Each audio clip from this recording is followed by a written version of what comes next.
So, as promised, I'm going to talk to you today about relationship OCD, which is sometimes called ROCD for short. That's the term I'll be using throughout this video because it's just easier. So, as I previously discussed in the last video, this is one of the common themes that occur within pure OCD. If anyone's noticed, by the way, change of scenery, because we live in an apartment and the upstairs neighbour and the next door neighbour are super loud today, so you could just hear them in the living room, so I didn't want to have to try and shout over them. So back to what I was saying. So ROCD's been present for me since I was probably about 12 or 13, when I was sort of having high school boyfriends. So even though they were silly high school relationships that lasted probably a couple of weeks, I'd still have this ROCD, and it had still caused me quite a lot of stress and upset and almost panic attacks.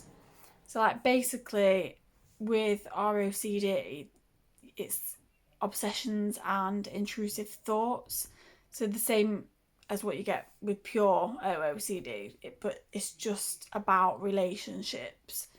So a lot of people might just have this one. A lot of people might go through all the themes of sort of pure OCD, which I have over the years. But the relationships aren't always about romantic relationships. So it can be relationships with a friend, family, even something like music and film. So as weird as that sounds, I've had that before. So if I've liked a band for years, for example, and then they bring out something new and I don't like it as much as I like the previous stuff, but I still like it, I'll sort of get this worry of what if I'm going off them. And I could be going off them, but it actually causes me anxiety, the thought of it. What if I don't like them anymore? What if I can't ever go and see them live again because of this? It's strange, because obviously normally you just think it's about relationships, as in romantic, but it can be anything, but mainly it is romantic relationships. So through puberty and adulthood, it's something I've had to deal with quite a lot. So right from the first date, or even when I was on Tinder and stuff, as soon as I started talking to someone, I'd be like, oh, what if I didn't fancy him? Will they be the one? And picking out their flaws. So panicking about small little things. I can't think of an example for you, but little things that would be does this make them a bad person?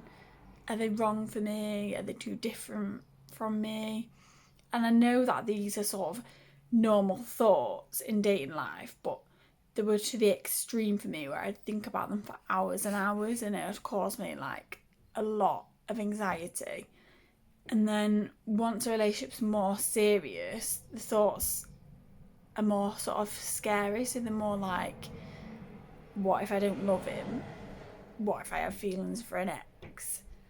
Which basically I've had all them thoughts happen with every relationship, which has been really difficult. So now I'm not as bad, but they're quite intermittent. So they're mostly hormone induced for me. So after ovulation, if I'm due on my period, they're also when I make big life decisions. So moving house, deciding to have a baby. Can't think of another example. Just moving in together, any new commitments. And it's not that I'm a commitment phobe, it's more that just creates a big ROCD spike.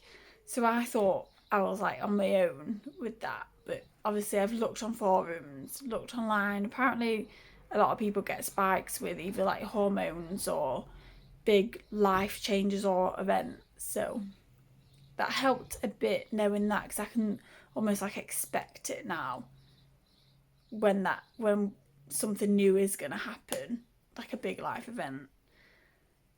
As you might have seen in my previous videos, I have vaginismus. So sometimes the thoughts I experience after this, or the emotions, that upset feeling that I sometimes get, can cause a spike in like the OCD thoughts as well, because then there's a thoughts there of, what if I've got this pain because the relationship's not right, or I never want sex, or like really just unhelpful thoughts like that. But when I'm like in the midst of a spike, it feels really real and quite scary. So it does affect the way I change, affect the way I behave and my emotions. So sometimes I feel like quite guilty about having the thoughts. I'm quite upset, which then causes me to sort of withdraw in a relationship. So I might not be as cuddly or as romantic, might be a bit more distanced physically. Luckily, my boyfriend's really supportive of this and understanding, so I've always been honest from the beginning about my sort of thought processes and the ROCD spikes, so that he knows that if I'm being more distant, it's just because of that, so that he doesn't have to worry as much, because now he's got a full understanding of it. It doesn't make him worry about the relationship, because he always says, like, I'm not worried, I know this will pass in a few days. Even if I don't know, it's going to pass in a few days, because when you're in the middle of it, you feel like it's never going to go away. But then he's always right. It does always go away after a few days. But when it was bad, the sort of mental rituals that I would go through, sort of like check-in. So when we're kissing, which this sometimes does still happen, like when we're kissing, I'll be analysing, how do I feel? Does this feel right? You know, am I getting in the mood for more? If I'm not, should I be getting in the mood for more? Like, and sometimes it's really hard to concentrate and be in the moment, because it's just this flow of thoughts, sometimes going 1,000 miles an hour. So I've not quite mastered how to manage them all the time yet. Or sometimes if I've had intrusive thoughts about exes, like panicking, like what if I still have feelings for them, etc., which apparently a lot of people have ROCD, this is like one of the main worries that can just crop up after being with someone happily for 2 years and not even thinking about that other person. So obviously that's a big like, oh, what is happening in my head? Why is this happening? What does this mean? So the check-in is like sometimes thinking about an ex and seeing how you feel, and purposely like going through these things in your head, thinking that it's going to make you feel better, because you're going to realise, oh, I don't feel anything. But really it makes the OCD worse, because that is part of what keeps the cycle going. Another thing is like reassurance seeking. So I used to do this a hell of a lot with friends, with family. Like, what do you think this thought means? Why am I having it?